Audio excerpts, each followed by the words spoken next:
I was 18 years old when I got married. I belonged to a very conservative family, a Baloch family, where good daughters never say no to their parents. My father wanted me to get married, and all I said was, if that makes you happy, I'll say yes. And of course, it was never a happy marriage. Just about after 2 years of getting married, about 9 years ago, I met a car accident. Somehow my husband fell asleep and the car fell in the ditch. He managed to jump out, saved himself. I'm happy for him. But I stayed inside the car and I sustained a lot of injuries. The list is a bit long. Radius ulna of my right arm were fractured. The wrist was fractured. Shoulder bone and collarbone were fractured. My whole rib cage got fractured. But that injury that changed me and my life completely was the spine injury. Many people came to rescue. They gave me CPR. They dragged me out of the car. And while they were dragging me out, I got the complete transection of my spinal cord. Those 2.5 months in the hospital were dreadful. I was at the verge of despair. One day, doctor came to me and he said, well, I heard that you wanted to be an artist, but you ended up being a housewife. I have a bad news for you. You won't be able to paint again. Next day, doctor came to me and said, your spine injury is so bad, you won't be able to walk again. I took a deep breath and I said, it's all right. Next day, doctor came to me and said, because of your spine injury and the fixation that you have in your back, you won't be able to give birth to a child again.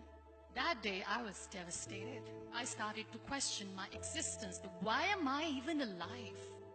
So what kept me going was, one day I asked my brothers, I know I have a deformed hand, but I'm tired of looking at these white walls in the hospital and wearing these white scrubs. Bring me some colors, bring me some small canvas. I want to paint. So the very first painting I made was on my deathbed, where I painted for the very first time. What an amazing therapy it was. Without uttering a single word, I could paint my heart out. I could share my story. People used to come and say, what lovely painting. So much color. Nobody could see the grief in it. Only I could. And that day I decided that I'm going to live life for myself. I am not going to be that perfect person for someone. I am just going to take this moment and I will make it perfect for myself. That I'm going to fight my fears. So I wrote down one by one all those fears. And I decided that I'm going to overcome these fears one at a time. You know what was my biggest fear? Divorce.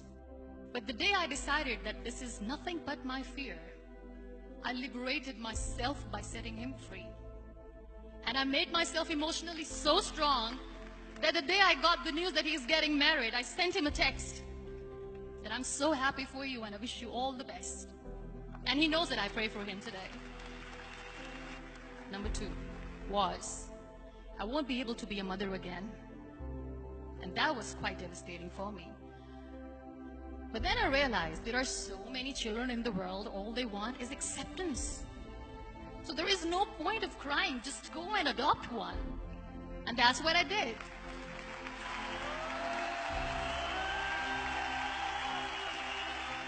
I gave my name in different organizations, different orphanages, and I waited patiently. 2 years later, I got this call from a very small city in Pakistan. I got a call and they said, are you Muniba Mazari?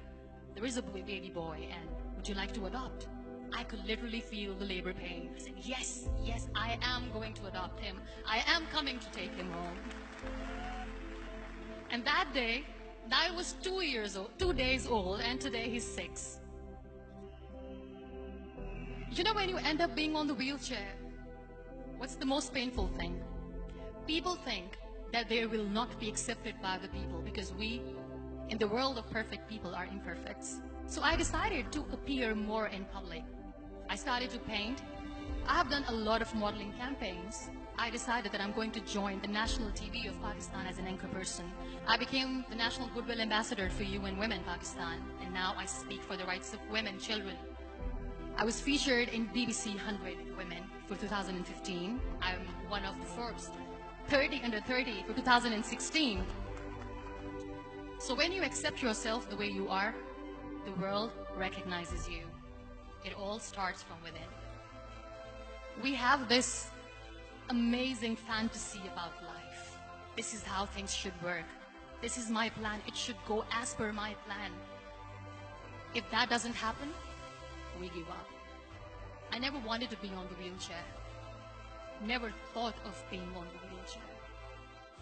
This life is a test and a trial, and tests are never supposed to be easy. So when you're expecting ease from life, and life gives you lemons, then you make the lemonade, and then do not blame life for that.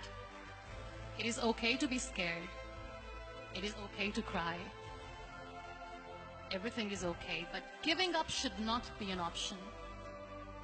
They always say that failure is not an option.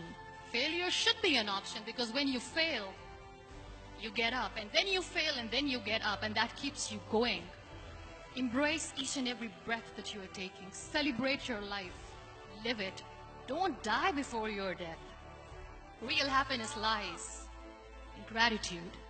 So be grateful, be alive, and live every moment.